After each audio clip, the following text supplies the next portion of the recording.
1590. Un homme débarque sur une île. Il revient après 3 ans d'absence. Il s'attendait à retrouver sa famille, ses amis, sa communauté. 115 personnes qu'il avait laissées derrière lui. À la place, il ne trouve rien. Des maisons vides, des objets abandonnés, un village fantôme et un seul mot gravé dans un arbre.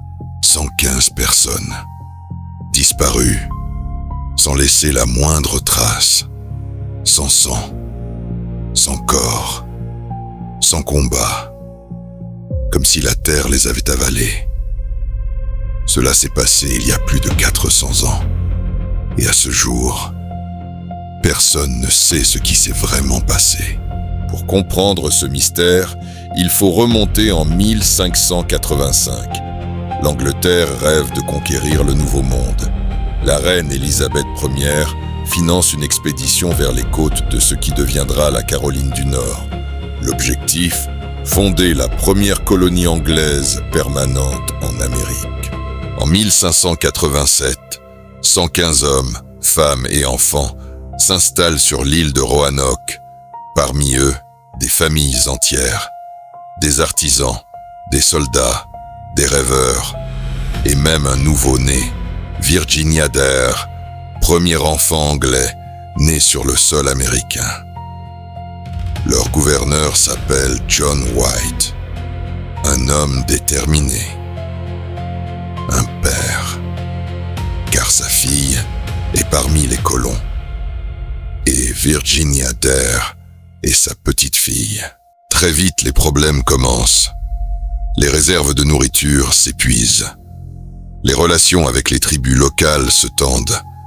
La colonie a désespérément besoin de renforts. John White prend une décision difficile. Il va retourner en Angleterre chercher des secours.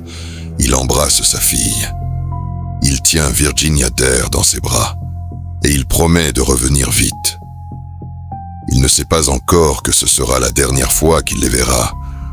John White arrive en Angleterre en 1587. Mais il tombe au pire moment possible. L'Angleterre est en guerre contre l'Espagne. La célèbre armada espagnole menace les côtes anglaises. Tous les navires disponibles sont réquisitionnés pour la guerre. Pendant 2 ans, John White ne peut pas repartir. 2 ans sans nouvelles de sa famille. 2 ans à imaginer le pire. 2 ans d'impuissance totale.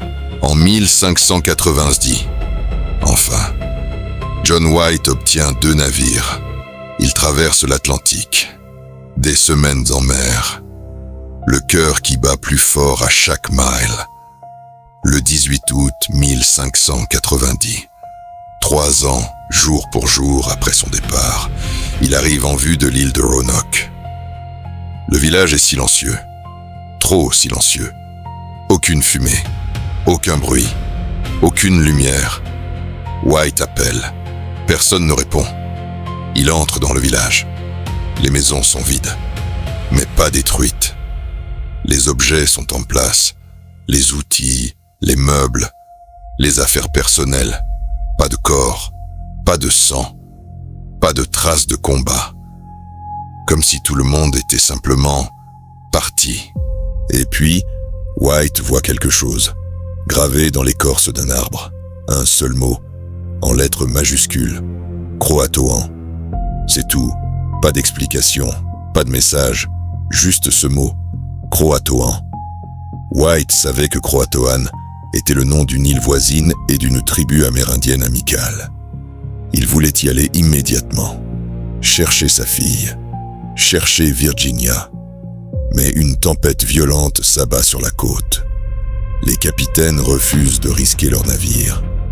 Ils repartent vers l'Angleterre. John White ne reviendra jamais. Il mourra sans jamais savoir ce qui était arrivé à sa famille. Un père qui a tout fait pour revenir, qui n'a jamais pu, et qui a vécu avec ça jusqu'à son dernier souffle.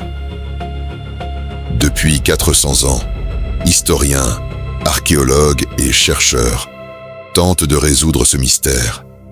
Voici les principales théories. Théorie 1. Ils ont rejoint la tribu Croatoan. C'est la théorie la plus probable. Le mot gravé dans l'arbre était peut-être un message « Nous sommes partis chez les Croatoans ». Des recherches récentes ont trouvé des objets européens dans les terres de cette tribu. Des fragments de poterie, des outils en métal, des indices que les colons ont peut-être survécu en s'intégrant à la tribu. Théorie 2. Ils ont été massacrés. Certaines tribus de la région étaient hostiles. Peut-être que les colons, affaiblis par la faim, ont été attaqués et tués. Mais alors, où sont les corps? Où sont les traces de violence? Théorie 3. Ils ont tenté de rejoindre l'Angleterre seuls, sans bateau adapté, sans expérience de navigation.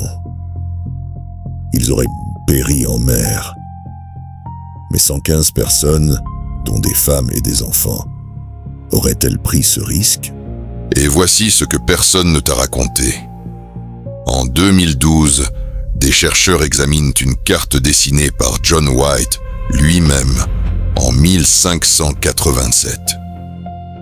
Sous une correction sur la carte, un patch de papier collé, ils découvrent quelque chose de caché. Un symbole, une marque secrète, indiquant un emplacement à l'intérieur des terres. Cet emplacement correspond exactement à une zone appelée Site X, à 80 km de Roanoke. En 2015, des fouilles archéologiques débutent sur ce site.